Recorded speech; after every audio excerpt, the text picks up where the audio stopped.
tocado este libro y hemos predicado en esas ocasiones acerca de la superioridad de Moisés, de Jesucristo sobre Moisés, la cual se nos presenta en este libro, lo cual indica también la superioridad del Evangelio sobre la ley.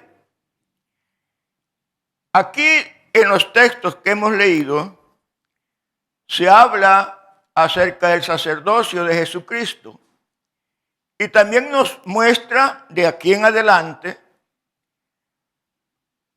sobre la superioridad del sacerdocio de Jesucristo sobre el sacerdocio de Aarón y sobre el sacerdocio levítico. Es tan importante este tema que el escritor de Hebreos nos habla de él desde el capítulo 3, nos empieza a hablar ya en el versículo 1, donde dice que consideremos al apóstol y sumo sacerdote de nuestra fe, de nuestra profesión, Cristo Jesús. Ya desde ahí se habla de sumo sacerdote, se habla en los últimos versículos del capítulo 4 y se habla desde el capítulo 5 hasta el capítulo 10, habiendo otros temas intercalados. Pero eso nos muestra, hermanos, la importancia que tiene el sacerdocio de nuestro Señor Jesucristo. Que el escritor le dedique tantos capítulos, tantos versículos a este tema tan precioso que es el sacerdocio de Jesucristo.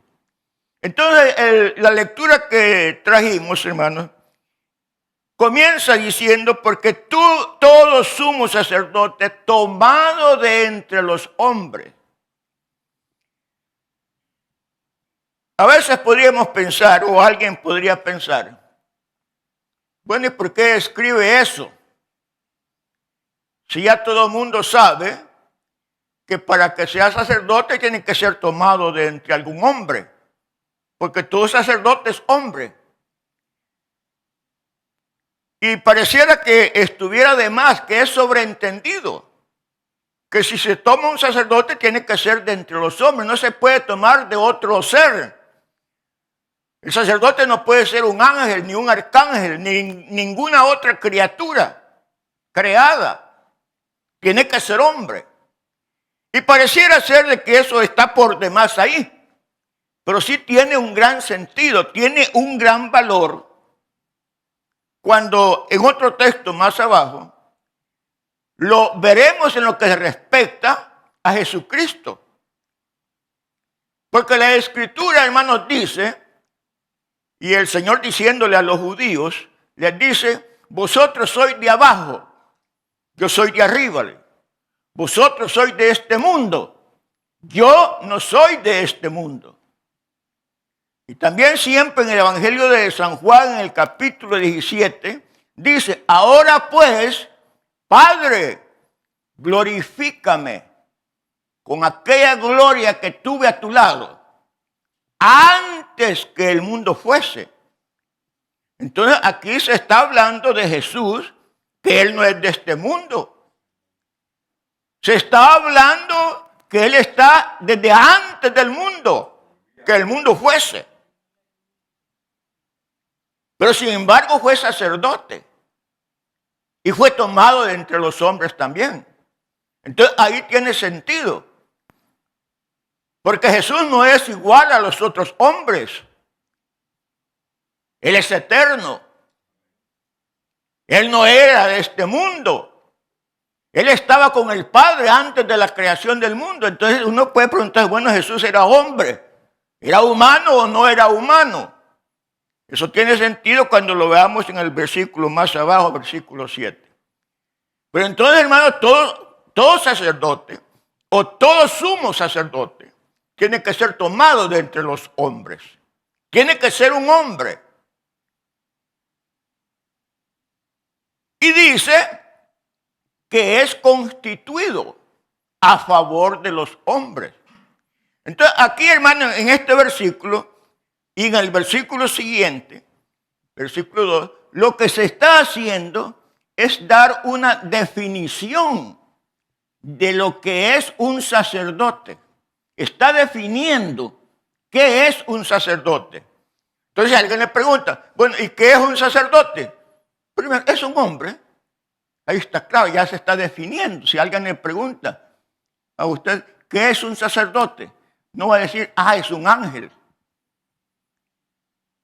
No va a decir eso, porque no lo es. Va a responder, el sacerdote es un hombre, porque eso es lo que está diciendo la Escritura. Ahora, este hombre se ha constituido, dice, a favor de los hombres. Un hombre constituido a favor de los hombres en lo que a Dios se refiere. Otras versiones dicen que se ha constituido para representar a los hombres en lo que a Dios se refiere. Entonces, el sacerdote es un representante de los hombres frente a Dios. Representa a los hombres delante de Dios. Representa a los hombres delante de Dios. Es un representante. Y lo va a representar siempre a favor del mismo hombre. El sacerdote no va a ir a condenar a ningún hombre ante la presencia de Dios, sino que a representarlo a favor del hombre. En ese sentido, hermanos, el sacerdote lo que es un mediador. Es alguien que está mediando entre Dios, entre los hombres y Dios. Eso también define lo que es un sacerdote, porque no es solamente un hombre. Claro que es un hombre, pero ahora viene algo más. Es un hombre que está representando a los hombres delante de Dios. Es un mediador. El mediador, hermano, es alguien que representa a otro para pedirle favores a Dios por esa persona que está representando.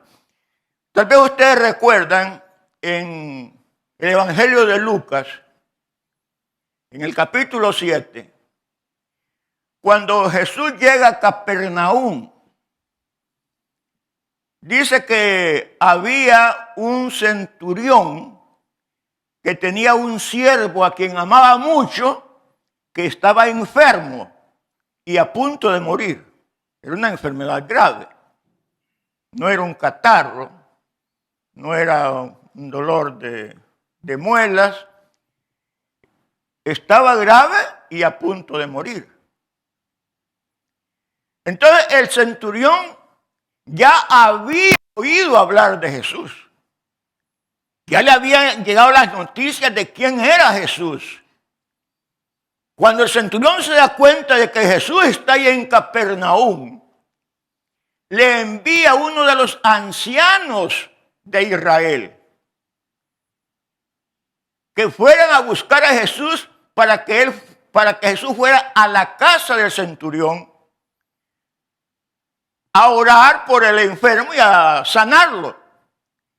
Pero vea, el centurión no va a él. Él envía unos ancianos. Y los ancianos llegan donde Jesús. Donde Jesús, y con mucha educación, con mucha cortesía, le dicen a Jesús de que le conceda. Él es digno de que vaya. Él es digno que le concedas esto. Porque nos ama a la nación. Nos ha hecho hasta una sinagoga, le dicen los ancianos. Entonces Jesús va. Pero vea, esos ancianos vienen siendo como mediadores. Vienen siendo mediadores del centurión, que le van a pedir un favor a Jesús de parte del centurión. Pero son mediadores. Y Jesús oye a esos mediadores y va camino a la casa del centurión. Pero cuando Jesús va de camino, el centurión dice, caramba, ¿y por qué mandé a llamar a Jesús? Si lo mandé a llamar es porque yo no soy digno de presentarme ante Él. Y lo mando a que venga a mi casa y yo no soy digno de que venga a mi casa. El centurión se consideraba indigno. Primero porque era gentil, era romano, era un militar que tenían los que estaban ahí ocupando el pueblo de Israel, en ocupación. Entonces se consideraba indigno. Entonces manda a otros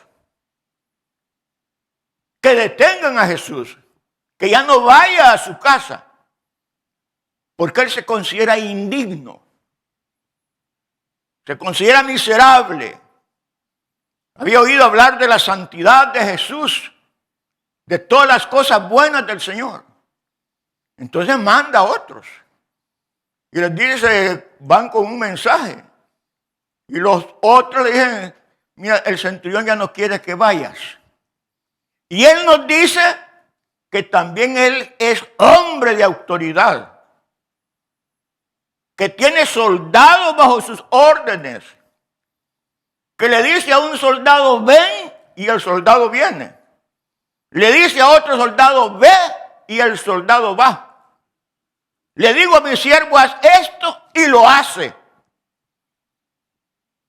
Entonces el Señor, cuando oyó aquello, digo, ni aún en Israel he oído tanta fe como la que tiene este centurión. Tenía fe. Pero lo que yo quiero, y el siervo fue sanado, por supuesto. Cuando llegaron los segundos mensajeros, ya encontraron sano al siervo del centurión. Pero lo que les quiero recalcar no es el milagro, aunque es maravilloso.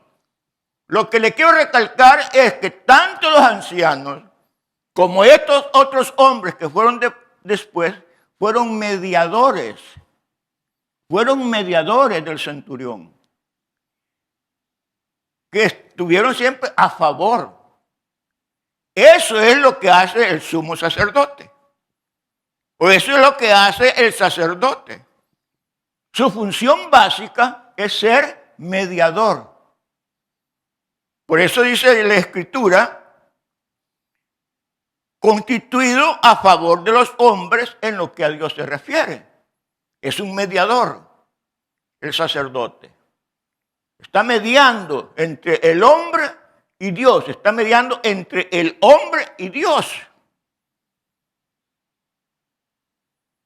Luego dice, el mismo versículo, para que presente ofrendas y sacrificios por los pecados. Entonces, fíjate que estamos en la definición de lo que es el sacerdote. Hombre, no simple hombre, tiene que ser mediador. Pero no solamente mediador así por ser mediador, como llegaron estos, que solamente eran mediadores, sino que el sacerdote tiene que presentar ofrendas y sacrificios, ofrendas y sacrificios. Pero su función es la de representar, la de mediar a favor de los hombres. Esa es su función. Pero tiene que presentar sacrificios. Sacrificios, dice, por los pecados. El hombre, hermanos, pecador, no se puede presentar ante la presencia santa de Dios. Dios es santo. El hombre es pecador. Y como es pecador, no se puede presentar ante la presencia santa de Dios, porque esa misma presencia santa de Dios lo fulminaría, lo mataría, no soportaría la santidad de Dios. Dios es tan santo que el hombre no puede soportar o aguantar esa santidad de Dios. Entonces el sacerdote se tenía que presentar él. Se tenía que presentar ante la presencia de Dios. Porque esa era su función, mediar.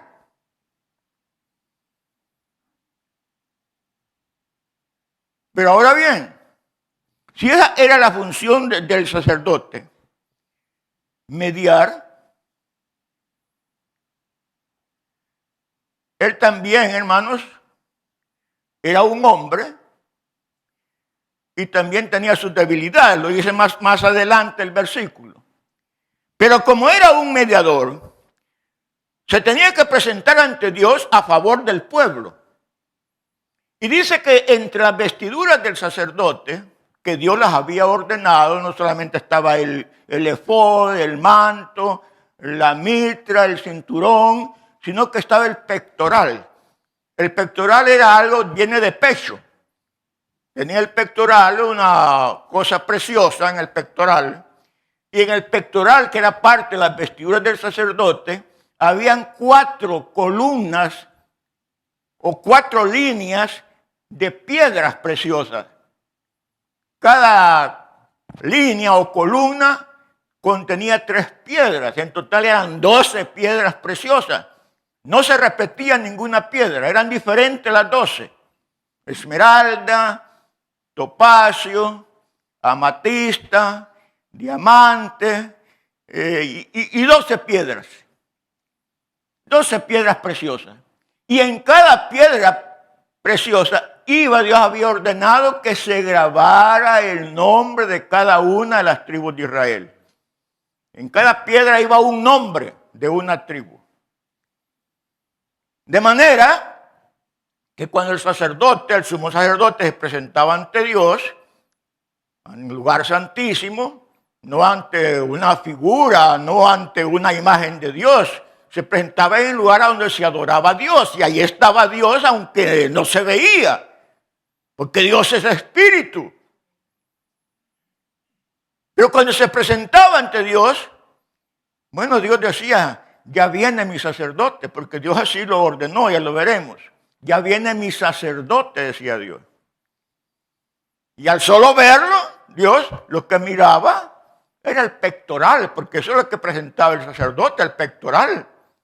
Y Dios leía ahí las 12 nombres de las tribus de Israel.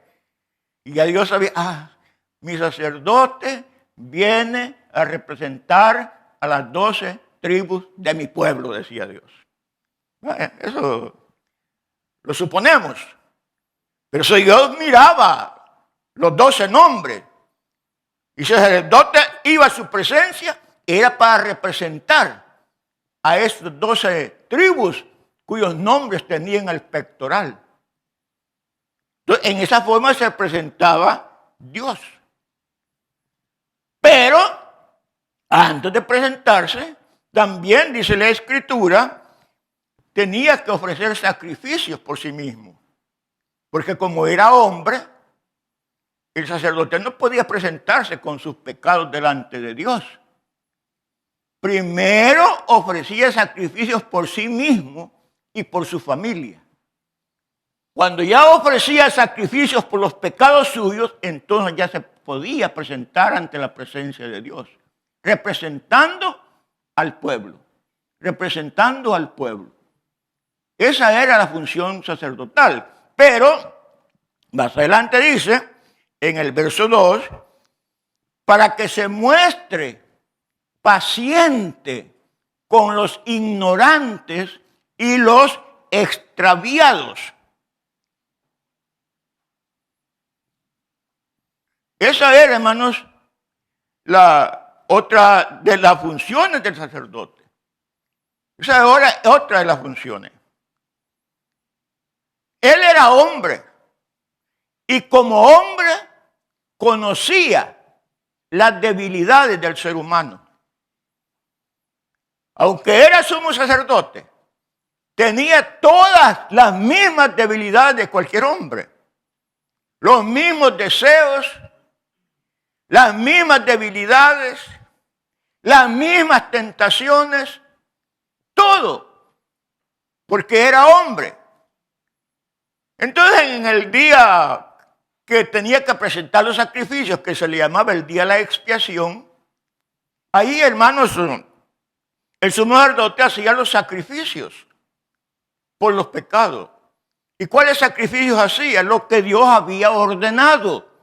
no podía hacer otro sacrificio sino los que Dios había ordenado. El pueblo llevaba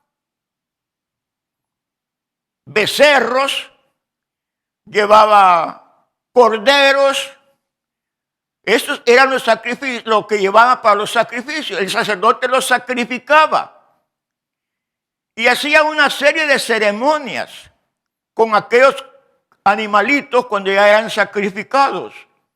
Con la sangre rociaba el velo del altar, rociaba los cuernos del altar, debajo del holocausto del altar. Hacía una serie de ceremonias con aquellos sacrificios por los pecados del pueblo, a los cuales él representaba. Pero esos sacrificios, hermanos, el sacerdote, el sumo sacerdote, tenía que repetirlos año tras año, tras año, tras año, porque nunca quitaban los pecados, solamente los cubrían. El sumo sacerdote tenía que repetir los sacrificios año tras año, tras año, y así siempre. Pero un día, hermano, Juan el Bautista estaba bautizando en el río Jordán. Y de repente ve que venía caminando hacia él un hombre que venía hacia él. Juan se le queda viendo y por revelación del Espíritu Santo dijo: he ahí el Cordero de Dios que quita el pecado del mundo. Bendito sea Dios. Juan lo vio como el Cordero de Dios. Al solo decir Cordero ya quiere decir que ya estaba destinado para un sacrificio. Y como Cordero de Dios, Jesucristo hizo un sacrificio perfecto para siempre. Él se ofreció en sacrificio él mismo. Y como es un sacrificio perfecto, quita el pecado para siempre. De manera que ya no hay necesidad de que los sacerdotes estén haciendo sacrificios año tras año tras año, porque Jesús es el Cordero de Dios que quita el pecado del mundo. Y un solo sacrificio fue suficiente para limpiar sus pecados, para limpiar mis pecados y para limpiar los pecados de todos aquellos que creen en el sacrificio del Hijo de Dios. Bendito sea el nombre de Dios. Entonces, hermano, eso era lo que hacían los sacerdotes. Sacrificios año tras año tras año. Ahora bien, el versículo 2 que leímos, para que se muestre paciente con los ignorantes y los extraviados. Esta, hermano, ya es una cualidad que debe tener el sumo sacerdote o el sacerdote. Y es una cualidad. Y la cualidad es de ser compasivo, que sea paciente, que sea compasivo. ¿Por qué? Porque dice que el hombre es ignorante con los ignorantes y los extraviados. El hombre es débil o torpe en las cosas espirituales. Es torpe en las cosas, ahí le dice ignorante y extraviado, pero también significa torpe. En las cosas espirituales. En otras cosas puede ser súper listo. En otras cosas el hombre se pasa de listo. Pero en las cosas espirituales es ignorante y está extraviado. Porque no entiende las cosas de Dios. No las entiende. No entiende las cosas de Dios. No entiende la palabra de Dios. No comprende las cosas espirituales. Para él le pueden parecer locura, porque está extraviado. Cuando Jesús vio las multitudes, tuvo compasión de ellas, dice la Escritura. porque las vio como ovejas que no tenían pastor. Las ovejas sin pastor están extraviadas. Nosotros somos ovejas. Si no tuviéramos pastor, cada uno de nosotros haríamos lo que nos da la gana. Cada uno. Pero hay un pastor que sirve de guía, de instructor, de cuidador de las ovejas, que no se le extravíen. Porque la Escritura dice que el hombre puede extraviarse en las cosas espirituales. Entonces el sacerdote tiene que ser paciente con los ignorantes y los extraviados. Por eso es que es escogido o tomado de entre los hombres, porque él es hombre y conoce la condición del ser humano porque él mismo las vive o las ha vivido. Entonces tiene que ser paciente. Tiene que ser paciente con los ignorantes y los extraviados. Puesto que él también está rodeado de debilidad, puesto que él también está rodeado de debilidad. También el sacerdote, hermano, está expuesto al pecado. Por eso es que cuando se presenta ante Dios, primero ofrece sacrificios por él mismo. No se puede presentar con sus pecados. Tiene que ofrecer el sacrificio primero para él. Y después de que ofreció sacrificio, que su pecado quedó cubierto, ahora puede representar y mediar por los pecados del pueblo. Porque él también está rodeado de debilidades. Conoce las debilidades del hombre y esas mismas él las tiene. Por eso tiene que ser compasivo. Por eso tiene que ser paciente. Por eso tiene que ver al hombre como ovejas que no tienen pastor.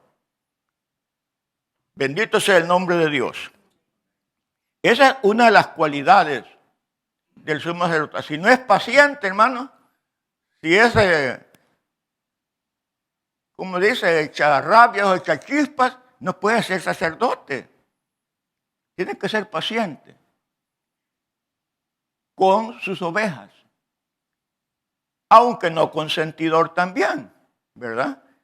Una cosa es ser paciente y otra cosa es ser consentidor con todas las trampas que hacen las ovejas, que se quieren brincar por la cerca, por la puerta y brincan y todo eso. No va a ser consentidor, pero sí paciente. Paciente con las ovejas, paciente con las ovejas. Algún día se van a componer. Bendito sea el nombre de Dios. Verso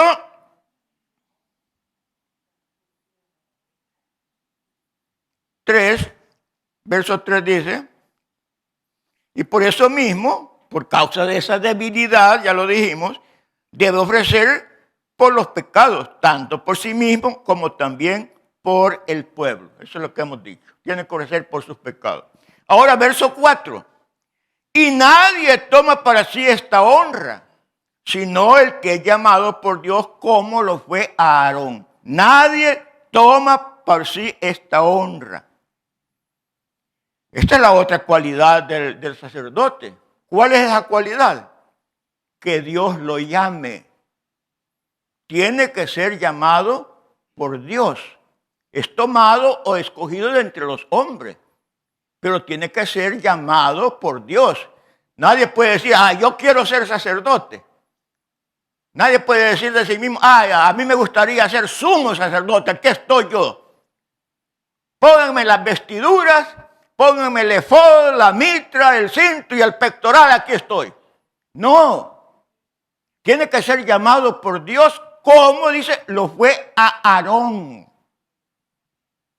Dios llamó primero a Aarón como sumo sacerdote. Dios le dijo a Moisés, conságrame a Aarón para que sea mi sacerdote. Fíjate bien cómo dijo Dios.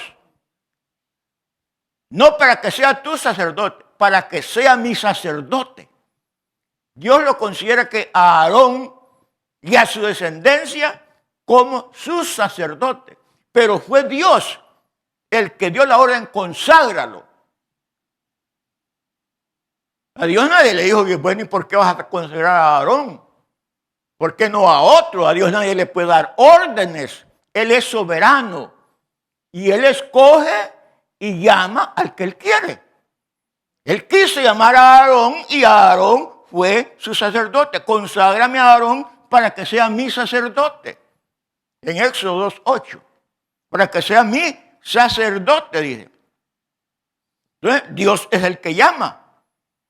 Dios es el que llamó a Aarón para que fuera sacerdote, porque nadie toma para sí mismo esa honra. Nadie, hermano. Nadie toma ningún servicio por sí mismo. Es Dios el que tiene que llamar. Y si Dios llama, Él va a bendecir ese ministerio. Lo va a bendecir porque es Dios quien lo ha llamado. Y Dios lo va a apoyar, Dios lo va a soportar en todo. Porque es ministro de Dios. Verso 5. Así tampoco Cristo se glorificó a sí mismo siendo el sumo sacerdote. Mira, ahí tenemos otra cosa, hermano. Cristo no se glorificó a sí mismo siendo sumo sacerdote. Ni Jesús, que estuvo allá en la gloria antes que el mundo fuese, no le dijo a Dios, Padre, aquí estoy yo, hazme sumo sacerdote. Ni Él tampoco. Ni Él no se glorificó a sí mismo con esa honra. Él no podía hacerlo. Tenía Dios que llamarlo y constituirlo sumo sacerdote. No fue de sí mismo que tomó esa decisión.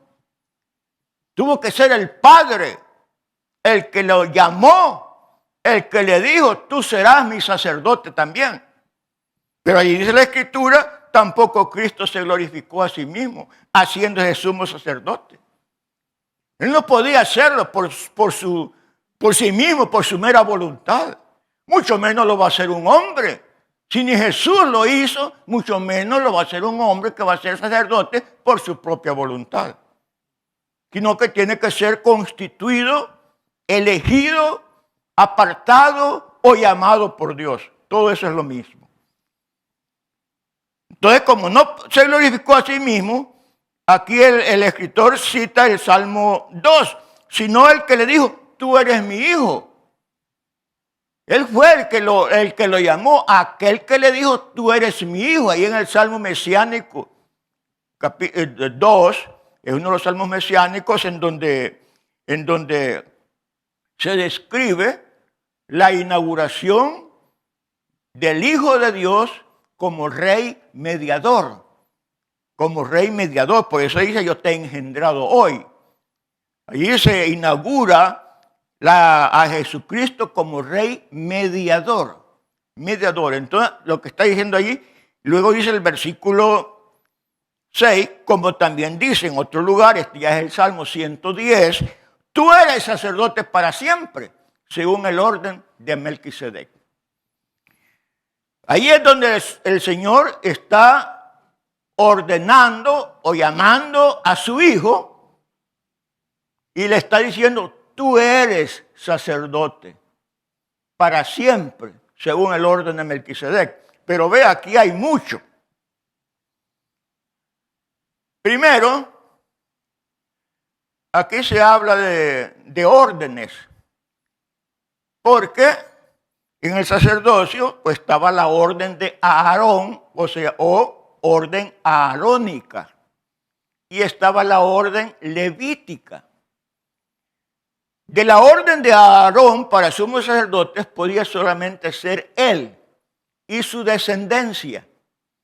Él, después fueron sus 4 hijos después fueron los nietos, después fueron los bisnietos, los tataranietos y estos y otros, y hasta el último.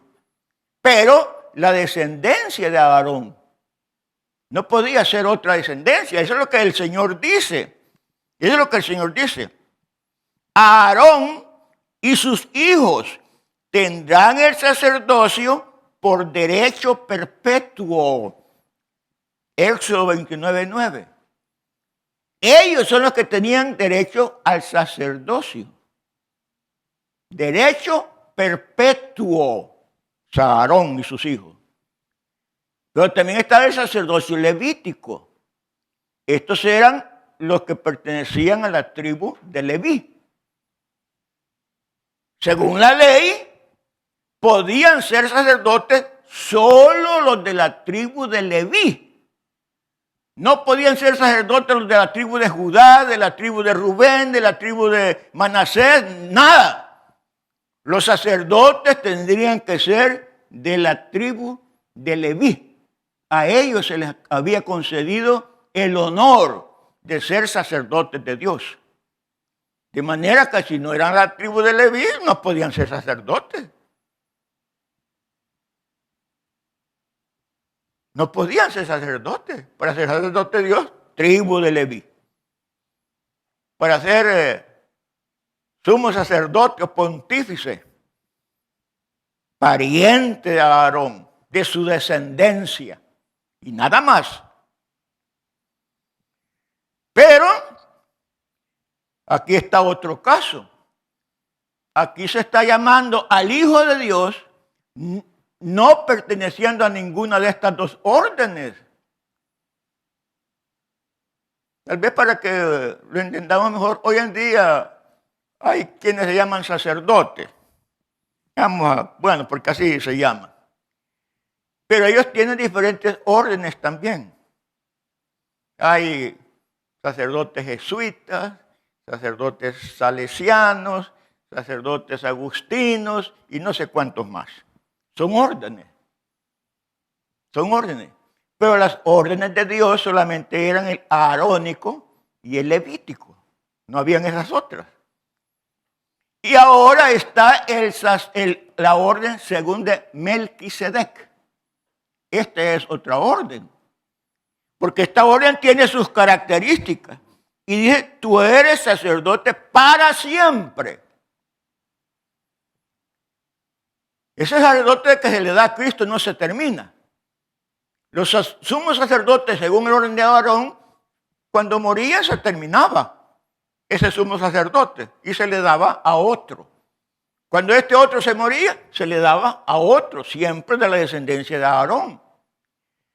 Pero según la orden de Melquisedec, este sacerdote que es Cristo Jesús, que a él se está nombrando, es para siempre.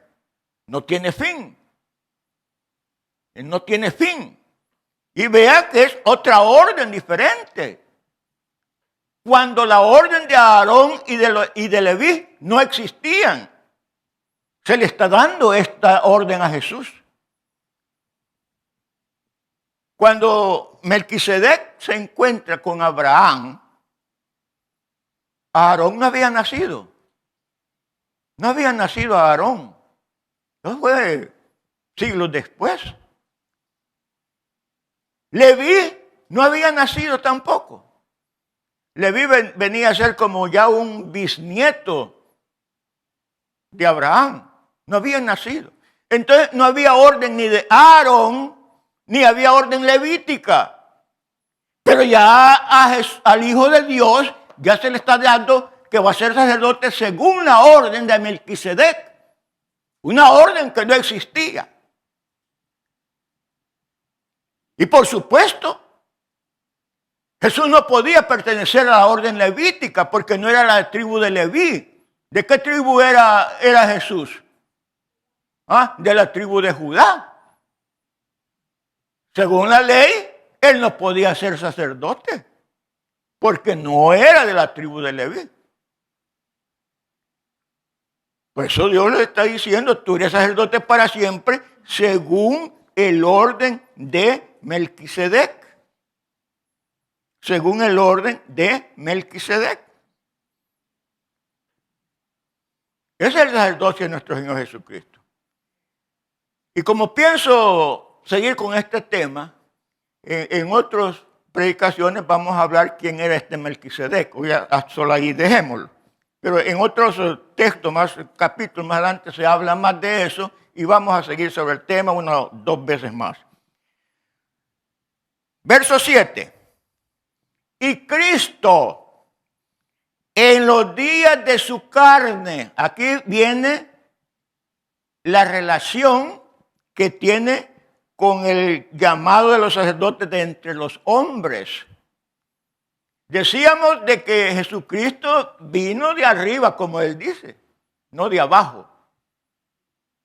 Él no era de este mundo como eran los de aquí abajo. Él había estado antes de la fundación del mundo. Pero ahora aquí dice en el versículo 7, en los días de su carne, dice. En los días de su carne. Así como dice Juan, capítulo 1, verso 1. Y aquel verbo se hizo carne y habitó entre nosotros. Filipenses dice que Jesús, el Hijo de Dios, se hizo siervo, semejante a los hombres.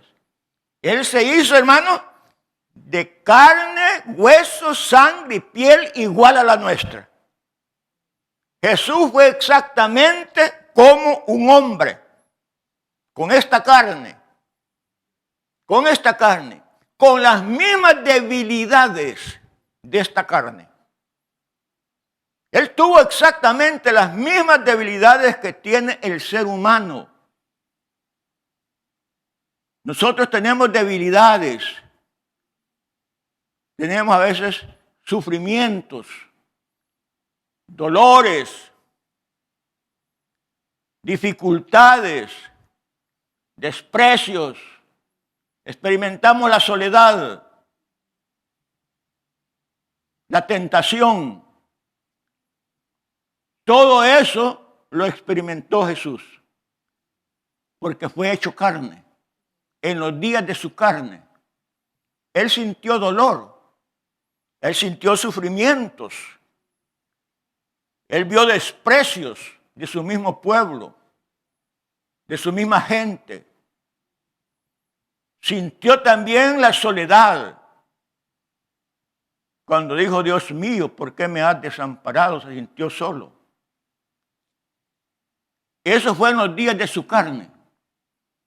Por eso ahí, hermanos, si Él fue hombre como nuestra carne, pues también Él cumple ese requisito de ser tomado de entre los hombres. Aunque ya estaba de los tiempos de Génesis determinado que Él iba a ser sumo sacerdote, pero en los días de su carne, fue ahí donde fue tomado de entre los hombres. Al igual que los otros sumos sacerdotes. Entonces, hermanos, Él tuvo que ser de esa manera para que pudiera ser también sumo sacerdote. Porque tenía que sentir las mismas debilidades que sentían los otros sumos sacerdotes. Con la diferencia de que Él no tenía que presentar sacrificios por sí mismo. Porque era sin mancha y sin pecado. Tuvo tentaciones, pero nunca cayó a una tentación. Él fue siempre vencedor. Venció sobre todo. Bendito sea el nombre de Dios. Aleluya. Entonces, hermanos, ahí está Cristo ordenado. En otra parte dice, y juró Dios. Lo hizo con juramento. De los otros sacerdotes no lo hacía con juramento. Pero juró Dios, dijo, y será sumo sacerdote según el orden de Melquisedec. Bendito Dios. Y aunque era hijo, todavía estamos en el verso 7. Y Cristo en los días de su carne, ofreciendo ruegos y súplicas con gran clamor y lágrimas. Mire, hermano, ahí está con gran debilidad. Clamor y lágrimas al que le podía librar de la muerte, y fue oído a causa de su temor reverente. Mire con qué gran debilidad se encontraba el Señor, que estaba con clamor y con lágrimas, con clamor, con ruegos, súplicas, clamor y lágrimas, al que le podía librar de la muerte.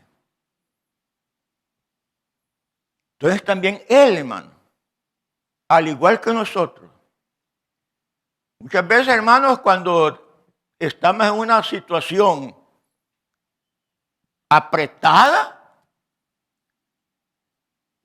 nos arrodillamos delante de Dios.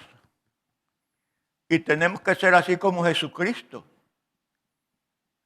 Clamor y lágrimas. Clamor y lágrimas. Clamor y lágrimas. Para los judíos habían 3 clases de oración. La oración silenciosa, que una vez se la hace, a veces aquí, sentadito, callado. Pero cuando la situación apremia viene la oración, que es un clamor. Ahí levantamos la voz. Ahí alzamos la voz. Porque la tribulación o la necesidad es grande. Pero aún esa necesidad puede ser más grande. Entonces los judíos te decían, hay otra oración, la de las lágrimas. La oración de las lágrimas. ¿Cuántos han llorado cuando han orado ante la presencia de Dios? ¿Cuántos han orado? Llorado. Miren, hermanos, y cuando uno está solito, sobre todo, eso es hermoso. Eso es hermoso. Derramar las lágrimas ante la presencia de Dios. Es otra oración. Una oración que es oída. Y fue oída, dice la Escritura, por causa. Fue oída. A causa de su temor reverente. De su temor reverente. Al que lo podía librar de la muerte. Y fue oído. Fue oído. Jesús tenía un temor reverente a la muerte. Temor piadoso, dice en otra versión. Temor reverente. No pánico. No pánico, eso no. Él se enfrentó a la muerte. Pero como estaba también en la carne, sentía temor reverente. Y ahí no estaba con su divinidad, estaba sufriendo como hombre. Y fue oído. Pero algunos pueden, bueno, pero si él murió, ¿y cómo es que fue oído si murió? Ahí, hermanos, en el griego hay una palabrita de 2 letras, que es ek, que está ahí en de. Ese ek, de. Pero ese ek en griego quiere decir fuera de. Fuera de. Literalmente podríamos decirlo de que fue oído al que le podía librar fuera de la muerte, fuera de las fauces de la muerte. En otras palabras, la muerte no lo iba a retener, la muerte no lo iba a vencer, la muerte no se iba a apoderar de él. Él tenía que salir fuera. Tenía que levantarse y dejar el sepulcro vacío. Por eso es que fue él oído por su temor reverente. Porque la muerte no lo apresó, no lo retuvo, sino que él, como dice la partícula ek, fue fuera de la muerte. Salió, resucitó y la tumba, el sepulcro quedó vacío. Entonces Dios lo oyó a causa de ese temor reverente. Bendito sea el nombre de Dios. Alabado sea Cristo. Y aquí hay otros versículos que si solamente los tomamos así, algunos pueden equivocarse. El verso 8. Y aunque era hijo, por lo que padeció, aprendió la obediencia. Otros pueden decir que Cristo tuvo que aprender a ser obediente. Quiere decir que no era obediente. Porque si aprendió a ser obediente en ese momento, quiere decir que no era obediente. Pero Jesucristo fue obediente, porque la desobediencia es pecado. Y en Él no hay pecado. ¿No? Entonces, él no es que en ese momento aprendió a ser obediente, sino que lo que aprendió fue el significado de la obediencia. Y el significado de la obediencia es que la obediencia le trajo sufrimiento. ¿Ve? Entonces él dijo, en la obediencia hay sufrimiento. Eso se aprende. Y eso también, hermanos, le pasa a todo cristiano. Todo cristiano que pasa sufrimientos por ser cristiano, aprende que en la obediencia hay sufrimiento. Eso es lo que el Señor dijo acá. Lo que él aprendió es de que en el sufrimiento o el significado de la obediencia, que en el sufrimiento hay obediencia. Por eso los griegos tenían ese dicho, que decía que aprendemos, decían, en el sufrimiento. Aprendemos en el sufrimiento. Entonces, por eso dice la Escritura, por lo que padeció, o sea, por el sufrimiento, aprendió lo que significa la obediencia. Él ya era obediente. No aprendió a ser obediente en ese momento. Aprendió la obediencia, él era de siempre. Él siempre fue obediente. Pero el significado, ¿no? Ahí tenía, hermanos, clamor, lágrimas, temor, y todo eso lo aprendió. ¿De qué? En la obediencia hay todo eso. Amén. Aquí viene otra cosa. Y habiendo sido perfeccionado. Pues bueno, quiere decir que Jesús no era perfecto. ¿Ok? Y habiendo sido perfeccionado. Pero Jesús era perfecto. Era hombre como nosotros, pero hombre perfecto. Hombre que sirve de ejemplo, de modelo en su humanidad. Pero que fue perfeccionado. Y es que, hermanos, lo que ahí quiere decir es que por todas las dolorosas experiencias que Jesús pasó, lo hicieron a él un perfecto Salvador. Fue perfeccionado, es decir, por todas las experiencias de sufrimientos. Lo hicieron a él un perfecto Salvador. Jesús no es un imperfecto Salvador, es el perfecto Salvador que nosotros necesitábamos.